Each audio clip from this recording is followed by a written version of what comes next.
নমস্কার বন্ধুরা, জবাব নিউজের পক্ষ থেকে তোমাদের সকলকে জানাই স্বাগত। তো অনেকদিন পরে অবশেষে পঞ্চায়েত এবং রুরাল ডেভেলপমেন্টের পক্ষ থেকে নতুন বিজ্ঞপ্তি জারি হলো এবং ভোটের আগে সেই সমস্ত নিয়োগ প্রক্রিয়া শেষ করার কথা রয়েছে। এবং এখানে বিশাল শূন্য পদে নিয়োগ করা হচ্ছে, যেখানে মাধ্যমিক থেকে শুরু করে উচ্চ মাধ্যমিক যে কোনো শিক্ষাগত যোগ্যতার মধ্যে একটি থাকলেই তুমি আবেদন করতে পারবে।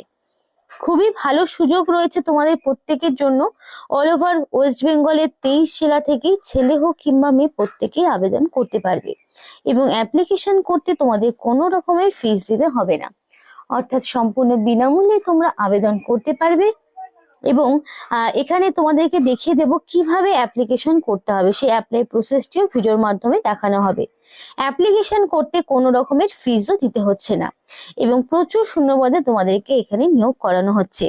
আর এই ভিডিওর মাধ্যমে কি পোস্টে কি যোগ্যতায় কোথায় নিয়োগটি করা হচ্ছে সে সমস্ত বিষয়ে আলোচনা তোমাদের সাথে করব, অর্থাৎ A to Z ডেসক্রিপশন তোমাদের এই ভিডিওর মাধ্যমেই তোমরা পেয়ে যাবে। কিন্তু ডিটেলস তোমাদের সাথে শেয়ার করার আগে প্রত্যেকের কাছে একটাই রিকোয়েস্ট জানাবো, যে যারা এখনো আমাদের এই চ্যানেলটিকে সাবস্ক্রাইব করোনি তারা ঝটপট চ্যানেলটিকে সাবস্ক্রাইব করে পাশে থাকা বেল আইকনটি ক্লিক করে দাও, যাতে করে পরবর্তী সমস্ত ইনফরমেশন পেয়ে যেতে পারো। তো চলো আর দেরি না করে এবার অফিসিয়াল নোটিশ নিয়ে বিস্তারিত আলোচনা তোমাদের সাথে শুরু করবো। নোটিফিকেশন ওপেন করে নিয়েছে গভর্নমেন্ট অফ ওয়েস্ট বেঙ্গলের পক্ষ থেকে, নোটিফিকেশন আউট হয়েছে এবং নোটিফিকেশন জারি হয়েছে 29/1/2026 নোটিফিকেশন আউট হয়েছে। একদম রিসেন্ট নতুন একটি নোটিফিকেশন, যেটা নিয়ে তোমাদের সাথে আজকে আমি কথা বলছি, একদম নতুন আপডেট। এখানে মেমো নাম্বার দেওয়া রয়েছে 34, এটা হচ্ছে তোমাদের নোটিফিকেশনের মেমো নাম্বার। অ্যাপ্লিকেশন তোমাদের জানুয়ারি 30 তারিখ থেকে ফেব্রুয়ারি 20 তারিখ পর্যন্ত জারি থাকছে। অফলাইন অ্যাপ্লিকেশন, মানে অফলাইনের মাধ্যমে তোমাকে অ্যাপ্লিকেশন করতে হবে। 20 তারিখ হচ্ছে ফেব্রুয়ারির লাস্ট ডেট এবং তোমাদের বেলা 11 থেকে বিকেল 5টা পর্যন্ত অ্যাপ্লিকেশন জমা দেওয়ার সময়। আর এখানে তোমাদের একটা বিষয় বলতে চাই, যেহেতু অফলাইন, তো যখন অ্যাপ্লিকেশন করবে কোনো রকম ভুল ত্রুটি হলে কিন্তু অ্যাপ্লিকেশন ক্যান্সেল হবে। নির্দিষ্ট সময়ের আগে তোমরা চাইলে বাই পোস্ট কিংবা বাই হ্যান্ড অ্যাপ্লিকেশন জমা করতে পারো। বাই হ্যান্ড করলে পারে 11 থেকে বিকেল 5টা পর্যন্ত অ্যাপ্লিকেশন করার সময় রয়েছে, মানে এই সময়ের মধ্যে তোমাকে যেতে হবে। তো এটা হলো অফিসিয়াল যে নোটিফিকেশন, তার অ্যাপ্লিকেশন ফর্ম। এই অ্যাপ্লিকেশন ফর্মটি তোমাদের হাতে কলমে পূরণ করতে হবে, কোনো রকম ভুল ত্রুটি বা কাটাকাটি কিছু করা যাবে না। তো ফার্স্টে তোমাদের বলি name of the applicant in block letter, অর্থাৎ বড় হাতের তোমাদের নিজস্ব হ্যান্ডরাইটিং এর ফর্মটি ফিল আপ করবে, কোনো রকম কাটাকাটি করবে না।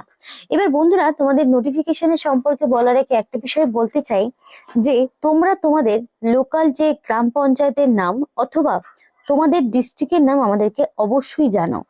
কারণ কি, তোমাদের কোন ডিস্ট্রিক্টে কোন কোন পঞ্চায়েতের আন্ডারে নিয়োগ হচ্ছে এবং কতগুলো ভ্যাকেন্সি রয়েছে, মানে আজকে যে পোস্ট নিয়ে কথা বলছি সেখানে তোমাদের লোকাল গ্রাম পঞ্চায়েত গুলোতে বা তোমাদের ডিস্ট্রিক্টে কতগুলো ভ্যাকেন্সিতে নিয়োগ হচ্ছে সেগুলো যদি তোমরা জানতে চাও, সেই ভ্যাকেন্সি ডিটেলস বা আদৌ তোমাদের ডিস্ট্রিক্টে নিয়োগ হবে কিনা সেসব যদি জানতে চাও, অবশ্যই আমাদেরকে দেরি না করে ঝটপট ডিস্ট্রিক্টের নাম কমেন্ট করে জানাও। কারণ কি, ভোট চলে এসছে আর ভোটের আগে যা নিয়োগ হওয়ার হবে, ভোট বেরোলে কিন্তু সেই নিয়োগ প্রক্রিয়া অনেকটা স্থগিত হয়ে যাবে।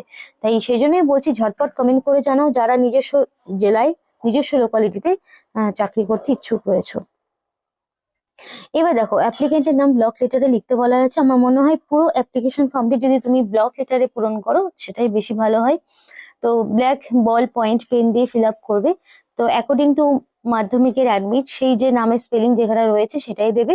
ফাদার্স নেম, হাজবেন্ডের নাম, গার্জেনের নাম, মানে তোমার বর্তমানে যিনি গার্জেন রয়েছেন, কারো বাবা মা হতে পারে, হাজবেন্ড হতে পারে, because male female both category ক্যান্ডিডেটরা আবেদন করতে পারবে। তো সেই অনুযায়ী বর্তমানে যিনি তোমার গার্জেন রয়েছেন তার নাম তোমাকে দিতে হবে।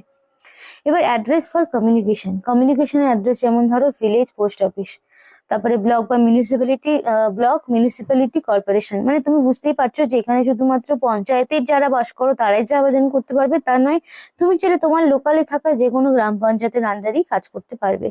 আর তো এখানে তোমার ব্লক মিউনিসিপ্যালিটি কর্পোরেশনের নাম দিতে হবে, তোমার ডিস্ট্রিক্টের নাম, state, pin code, mail ID, mobile number. তো অ্যাপ্লিকেশন করার সময় অবশ্যই ভ্যালিড ফোন নাম্বার এবং মেল আইডি দেবে, যাতে করে সিলেকশন প্রসেসের অল ওভার ইনফরমেশন তুমি পেয়ে যেতে পারো। অবশ্যই ভ্যালিড ফোন নাম্বার এবং মেল আইডি দিয়ে অ্যাপ্লিকেশন করার চেষ্টা করবে। এরপরে রয়েছে প্রেজেন্ট অ্যাড্রেস। তো কারোর কমিউনিকেশন এবং প্রেজেন্ট অ্যাড্রেস কারোর সেম হয়, কারোর ডিফারেন্ট হয়। যদি সেম হয়ে থাকে তাহলে সেম সেম ইনফরমেশন দিয়ে এই অ্যাপ্লিকেশন ফর্মটি তোমাকে পূরণ করতে হবে। তারপরে দেখো এখানে রয়েছে ডেট অফ বার্থ এবং তোমাদের age on the date of advertisement. আচ্ছা, এখানে ডেট অফ বার্থটা তো অ্যাকর্ডিং টু মাধ্যমিকের অ্যাডমিট অনুযায়ী তুমি দিয়ে দেবে, এবং তোমার বয়সটা অ্যাডভার্টাইজমেন্ট তোমাদের যেহেতু এক অ্যাডভার্টাইজমেন্টটা তোমাদের ছিল, হ্যাঁ, 29/1/2026। তো 29/1/2026 অনুযায়ী এক্স্যাক্টলি তোমার কত বছর হচ্ছে, কত বছর, কত মাস, কত দিন হচ্ছে, সেটা তোমাকে এখানে মেনশন করতে হবে। এরপরে থাকছে কাস্ট। তো তুমি এখানে জেনারেল, এসসি, এসটি, ওবিসি যে কোনো হতে পারো। তো ভ্যালিড কাস্ট সার্টিফিকেট তোমার থাকতে হবে, তাহলে তুমি এজের ক্ষেত্রে ছাড় পাবে। ন্যাশনালিটি অবশ্যই ইন্ডিয়ান হতে হবে, ইন্ডিয়ান সিটিজেনশিপ ছাড়া আবেদন করতে পারবে না। এরপরে রয়েছে একাডেমিক কোয়ালিফিকেশন।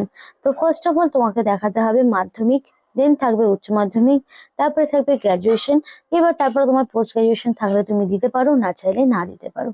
তো সাবজেক্ট কি ছিল, বোর্ডের নাম, year of passing, total marks, marks of 10%, সবটাই তোমাকে এক এক করে দিতে হবে। ওয়ার্ক এক্সপিরিয়েন্স থাকলে তুমি দিতে পারো, না থাকলে না দিলেও কোনো রকম সমস্যা নেই। এবং এই যে ডিক্লারেশন রয়েছে, এখানে তোমার একটা ফুল সিগনেচার থাকবে, প্লেস আর ডেটের জায়গায় তোমাকে সেগুলো পূরণ করতে হবে। দিয়ে এই অ্যাপ্লিকেশন ফর্মটি তুমি সুন্দর করে পূরণ করবে, কোনো রকম ভুল ত্রুটি হওয়া যাবে না। এবং এই অ্যাপ্লিকেশন ফর্মের সাথে তোমাকে অবশ্যই দিতে হবে তোমার বর্তমানে যে সমস্ত ডকুমেন্টস গুলো রয়েছে, সেই সমস্ত ডকুমেন্টস গুলো তোমাকে দিতে হবে। যেমন ধরো থাকছে এজ প্রুফ। এরপর দেখো তোমাকে এজ প্রুফ দিতে হবে। এজ প্রুফ হিসাবে তুমি চাইলে মাধ্যমিক বা তার সমতুল্য পরীক্ষার অ্যাডমিট দিতে পারো। তারপর তোমাকে দিতে হবে অ্যাড্রেস প্রুফ। অ্যাড্রেস প্রুফ হিসাবে তুমি চাইলে আধার কার্ড কিংবা ভোটার আইডি দিতে পারো। এরপরে তোমাকে অল এডুকেশনাল কোয়ালিফিকেশন, যেমন ধরো মাধ্যমিকের অ্যাডমিট, তো মাধ্যমিকের অ্যাডমিট থেকে শুরু করে অ্যাডমিট মার্কশিট সার্টিফিকেট, উচ্চ মাধ্যমিকের অ্যাডমিট মার্কশিট সার্টিফিকেট এবং গ্র্যাজুয়েশন, অল ওভার সমস্ত ডকুমেন্টস গুলো তোমাকে দিতে হবে। এবং প্রত্যেকটি ডকুমেন্টস কে সেলফ অ্যাটাস্টেড করবে, কারণ কি সেলফ অ্যাটাস্টেড ছাড়া কিন্তু ডকুমেন্টস এর কোনো রকম ভ্যালিডিটি থাকে না।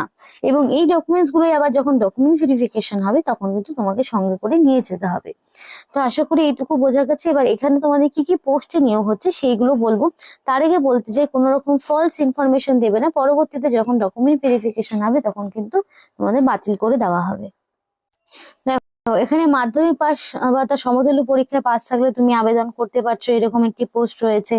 আবার দেখো এমবিবিএস মানে একটা তোমাদের ডক্টর পোস্ট এবং আরেকটি হচ্ছে তোমাদের আয়া পোস্টে নিয়োগ হচ্ছে। আবার যেরকম গ্রাজুয়েশন যদি থাকে তোমার সাইকোলজি বা সোশ্যাল ওয়ার্কের ডিপ্লোমার ওপরে, তাহলে কিন্তু তুমি অবশ্যই আবেদন করতে পারবে। কোনোটার ক্ষেত্রে 24 থেকে 40 বছর বয়স, আর কোনোটার ক্ষেত্রে 21 থেকে 50, এবং কোনোটার ক্ষেত্রে 23 থেকে 40 বছর পর্যন্ত বয়স রাখা হচ্ছে অ্যাডভার্টাইজমেন্টের ডেট অনুযায়ী।